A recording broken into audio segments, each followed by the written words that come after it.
Are you sick and tired of gambling your hard-earned money on Madden and 2K packs? Well, look no further than my sponsor, MMOEXP, for the cheapest and most reliable Madden and 2K coins on the market. And of course, do not forget to use code Ferdy for 5% off. A link for their website is at the top of the description.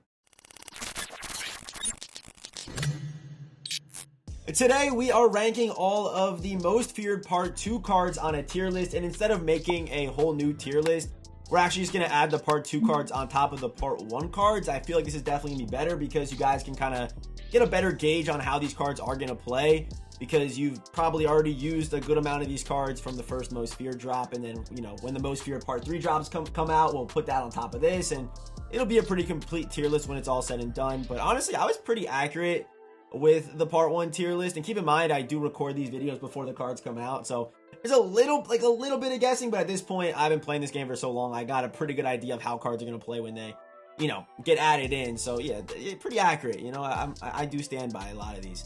But as far as, you know, Part 2 goes, we already have some cards on here. 90 Quentin Nelson. His stats just aren't, I mean, if you need a left guard and you're going to do one of the sets for the Masters, go for Quentin Nelson, go for it. But his stats just aren't what a 90 overall left guard Quentin Nelson card should be, so that's why he's down a little bit. And usually I put offensive linemen down a little bit to begin with.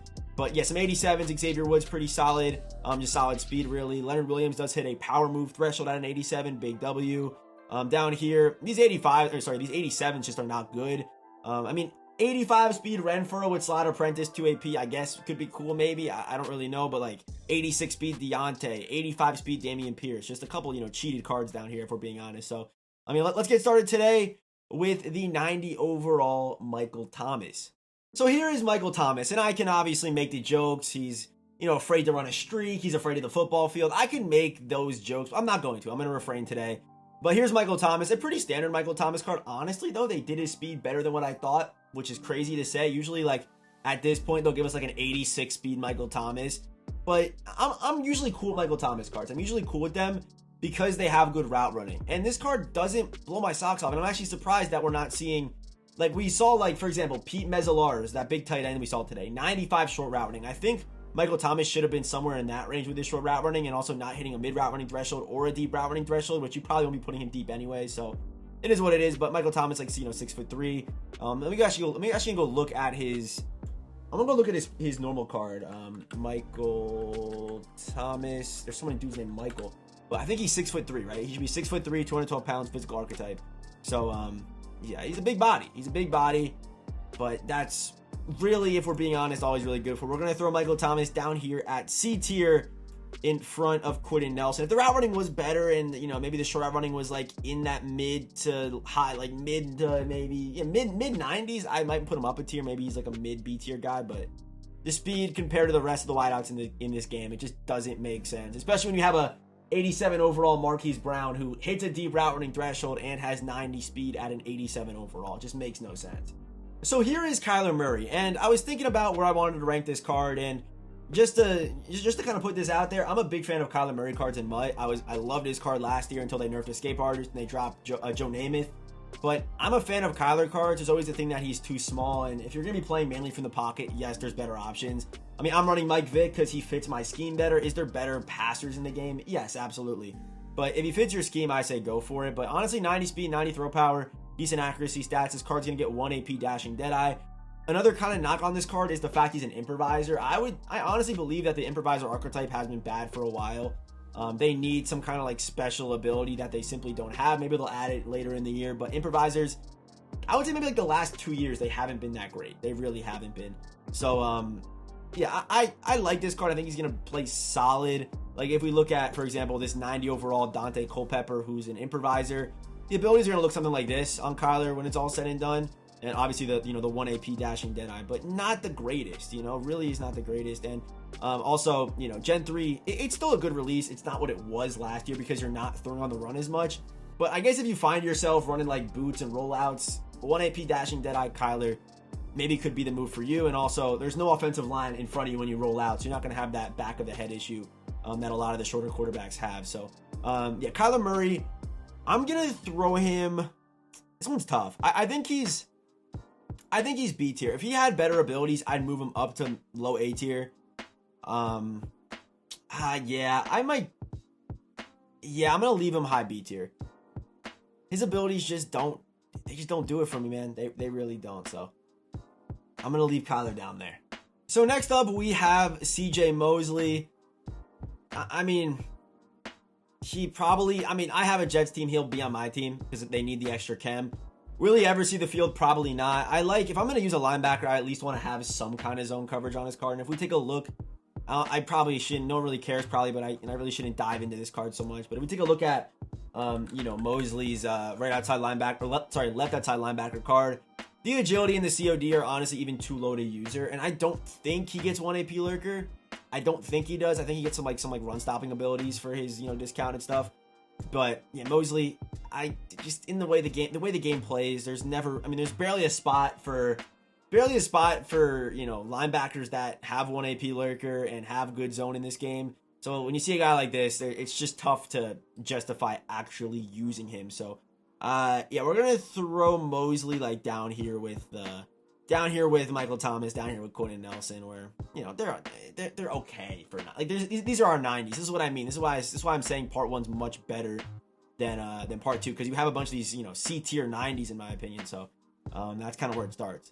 And so now we have left tackle Trent Williams, and this card as a run blocker is gonna be elite. And if we take a look at the left tackle landscape right now, you have Baselli really as the best guy, and then Trent's still in that conversation obviously, but Baselli number 1. And we take a look at a guy like Bowles, who has 90 pass block, doesn't hit a run block threshold. So, the left tackle position is a little bit weak right now. So I'm probably going to go after, Trent Williams. The only knock on this card is the fact that he does not get 90 pass block like Baselli does. Baselli has 91 run block with 94 pass block. So hitting those 2 thresholds, if Trent was able to do that, I would probably say you wouldn't have to look at another left tackle until team of the year, and that card will most likely be Trent, even though actually no, Trent's hurt. Trent probably will not be team of the year this year. Basically, if he's healthy, he's an auto, he's auto team of the year, but he's hurt right now, so maybe not. But if this pass block was at a 90, would like this card a lot more. And like I said, I already kind of move offensive linemen, down tier list a little bit, especially when I'm comparing them to corners and receivers and stuff like that. You really got to be elite for me to put you in A tier as an offensive lineman. So I'm gonna throw Trent Williams just ahead of he's in this Debo Garrett Bowles range. Garrett Bowles hits 1 threshold, it's the pass block. It's the pass blocking, not the run blocking. Trent Williams is gonna hit the run blocking. He's got really good run blocking stats. If you're a runner, Trent's your guy. But having your left tackle just under that threshold, and you're putting that much coins and into him, he should at least have that. He should at least have that 90 pass block. I don't know why EA just didn't give it to him. Okay, so this 90 overall is a big W. It is Jeff Okudah with the 90 speed, 89 acceleration. Yes, we have 92 speed, 91 speed, corners in the game right now. But, Okudah, 6'1", can play that man, can play that zone. A lot of us are running zone strat cards, so you are going to be over that threshold. So that's definitely a W. But man-to-man archetype, going to get those knockouts, those route KOs, which is big for, if you're running that man coverage, having those KOs is huge. There's some zone corners that get it for more AP, and maybe it won't fit in your offense, but with Okudah, it'll definitely fit in there pretty well. And Okudah, like I said, 6'1", 202, so a bigger body kind of guy. And if we look at the cornerback landscape right now, we look at the cornerbacks and we sort by speed. Go ahead and sort by the speed right there. So we have, he's going to be in the, he's basically like Shaquille Griffin, but he's man-to-man archetype. And same with the next guy that we're going to talk about here. But 90 speed with good size, if you're going to do one of these champion sets, getting back Okudah is really, really nice. So yeah, I like this card. I think he does go at A tier. Easily. Like I said, he's. Oh wait, what happened there? Where did Shaq Griffin go? Oh wait, where did Okudah go? Oh, Okudah went up to S tier on accident. Okay, yeah, he's with Shaq Griffin is 6 foot, and then Okudah 6'1". I like man corners a little bit more. So yeah, I think Okudah definitely A tier though, definitely. And so now we have Jaire Alexander, and I can already see the comments now. You put Jaire too low. You're sleeping on Jaire, but I'm not. I thought Jaire Alexander was like 6 foot. I thought he was. I just checked. He's 5'10" in game.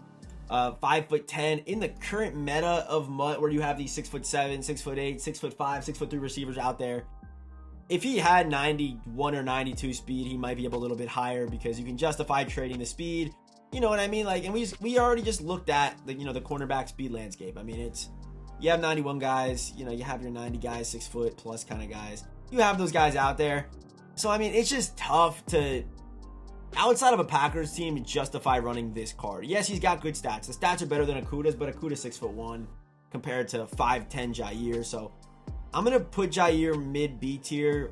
I really think he's in that Marquise Hollywood range where the speed's good, but again, like the price, Marquise is also kind of there for the price too, which I usually don't do, but he's a good budget option. I made a video on that card last Friday.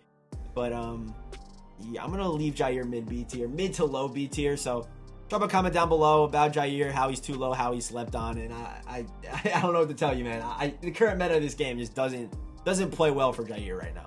So same thing with Ray Lewis. You might feel like I put this card a little bit too low. You might feel that way, but I don't know. I'm gonna be rating this card on best case scenario. So that's what I'm gonna be doing. I think they do give him good COD and they give him good agility. I'm not gonna rank him based on if they don't do that. I think he will be a viable user with 1 AP Lurker, and he gets 2 AP inside stuff. But I probably just run Lurker. If you're gonna use this card, you really have to run Lurker, and you really have to user him too because of that zone coverage. But against the run, this card is going to be elite, faster reaction times, which is already kind of built in on middle linebackers. Ray Lewis cards are always just all over the field going crazy, and you guys can already see with the hit power and the block. I'm sure the pursuit's going to be 92, 90, somewhere in that range. But if we look at the middle linebackers, I think I might like Nishki like about the same, really. And Nishki, they're probably going to be pretty similar priced. Actually, no, they're not. Nishki for 122. I mean, 6'3", can play zone by himself, 90 zone, 1 AP Lurker, good speed, and we know he has good COD. So if Ray Lewis has this, I would say he's a good user, obviously. But yeah, also there's guys like, I know that London Fletcher a little bit small at 5'10", but 90 speed. He gets where's the zone? 91 zone. So there's some linebacker options. And using linebackers is not for everyone. Everyone's gonna get this free Bobby Wagner too. So I don't know, but I'm gonna put Ray Lou at A tier, and I feel like most people think I'm just gonna auto put these 92s up at S tier, but I don't know if Ray Lewis is at the level of the rest of these 92s. I really don't, and that again goes into my argument saying that part 1 is much better than part number 2. But while I'm watching this right now, or while I'm doing this right now, I haven't seen the final offensive champion yet. Maybe that'll change my mind, but honestly, I doubt it with how many of these 90s are too. So I'm on to the next card. So now we have right outside linebacker Josh Allen. Pre-baked abilities are very run oriented, which is good, I think, because he still does get 3 AP edge threat with him being a speed rusher, which is definitely clutch. But yeah, 2 of 3 traits, 87 speed, 90 acceleration, 92 finesse move. This card should play well. Again, these champions aren't going to blow your socks off with, an offensive lineman and a middle linebacker and now Josh Allen. But, yeah, I think he has enough juice to put him low S tier. I'm not going to put him down there with Ray Lewis. If he was a power rusher, he'd probably be an A tier, champion. But, speed rusher, 3 AP, edge threat. I still think that there's hope for the Josh Allen card. He'll be, he'll play well. Obviously, I like Peppers better than Josh Allen. But, yeah, Josh Allen's going to play okay. So now we have tomorrow's LTD. We have 1 AP slot apprentice Stefon Diggs, which I like. There's a lot of good man beating routes with slot apprentice that he wouldn't have got for 1 AP, with him being a playmaker. That's for the slot guys. But Stefon Diggs is good. He's going to be immediately compared to this card immediately. And what I'm going to say is, looking at these stats and me kind of predicting what Diggs' stats are going to be, with, we already know that Diggs is going to be slower than Jamar Chase, so I'm going to go Jamar. Just, they're going to be pretty similar after the catch. We know that, Diggs hits 3 thresholds. I guess if you're going to play him in the slot, go with Stefon Diggs because you are going to get that 1 AP slot apprentice. But based off these stats that I'm seeing right now, I'd imagine they're going to make Diggs good after the catch, all those things. But, I'm going to take, they're the same height. Both are 6-foot cards. I'm going to take the 1 speed faster Jamar Chase. I simply am. So, those are kind of my thoughts on the Stefon Diggs card. Is he going to be good? Yes, absolutely. 6 foot, 3 thresholds is super nice, but comparing him to Jamar Chase, and if we look at, the wide receiver landscape right now, we got a bunch of new receivers today. I'd put him over Doug Baldwin. I'd put him over Mark Clayton. I'd put him over Donald Driver just because of, Diggs hits 3 thresholds and does get 1 AP slot apprentice. Joyner would be a little bit closer, 1-inch difference. Joyner does hit 3 thresholds. Joyner is not a slot archetype this year, which is tough. But yeah, maybe I'll go Diggs over Joyner. Maybe. Probably not, though, because he's got 92 speed. I don't know. Jacoby, I'm going Jacoby over Diggs. I'd put him over Hines Ward. Not over Jamar. Not over Carmichael. not over any of these 6'3" plus guys that have 90 speed. You know what I mean? So Diggs is going to be good. It's just compare him to the rest of the wide receivers in the game, and he's not as special as I think a Diggs card should be. I feel like Diggs should have been at least as fast as Jamar Chase. That's my opinion. At least there's no reason for them to cheat, for them to kind of cheat his, for them to cheat his speed. There's really no reason for it. So I'm gonna put Stefon Diggs in this like Derrick Henry category, like kind of low to mid S tier. And finally, last but not least, we have the 92 overall Tyreek Hill. Obviously, we all know Tyreek, 5'9". Let me make sure he's not. Is he 5'9" or 5'10" this year? I actually don't know if he's 5'9" or 5'10" this year.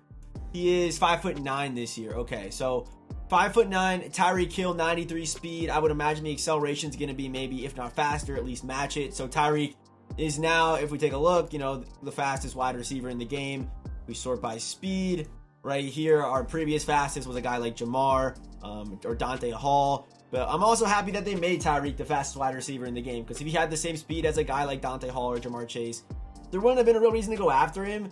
And it also makes me kind of think, you know, how soon we're going to get receivers more consistently that kind of get that 93 speed. If Tyreek stays as our low 93 speed receiver, that could be a W. And also, he's the fastest card in the game. So, you know, without theme team boost, you know, he should be able to get behind corners more consistently, you know, hitting those 3 thresholds. And right now, we don't know what his discounted abilities are going to be. I would imagine it's like maybe some kind of ball carrier discount, maybe like a grab and go discounted, or maybe like a deep out or something like that, maybe an outside apprentice discounted. But right now we don't really know, but that's not really going to affect, you know, where I rank this card. I'll just rank him with the prediction that he's going to have a good pre-baked ability. So, yeah, Tyreek Hill, this one's kind of tough. I think he has to be in S tier. I'm going to put him up here with Stefon Diggs. Do I think Tyreek's the best receiver in the game? No. Will he be a fun card? Yes. Is he that complete receiver? That's kind of the meta right now. When I say complete receiver, I mean, you know, over 6'3", 3 thresholds, good after the catch, like kind of like a Jacoby Jones or a, you know, or like a Calvin Johnson who's 6'5", or Carmichael, one of those guys. He's not that, but an elite deep threat. And also, if you are able to get the ball into his hands, you know, short end arounds, no matter how you do it, this card's gonna be an absolute weapon. So yeah, I'll put Tyreek mid. Maybe you can debate high S tier for Tyreek Hill. So yeah, that is gonna do it for the most feared part 2 tier list. If there's anything you would change, drop a comment down below. And as always, I will see you boys in the next one.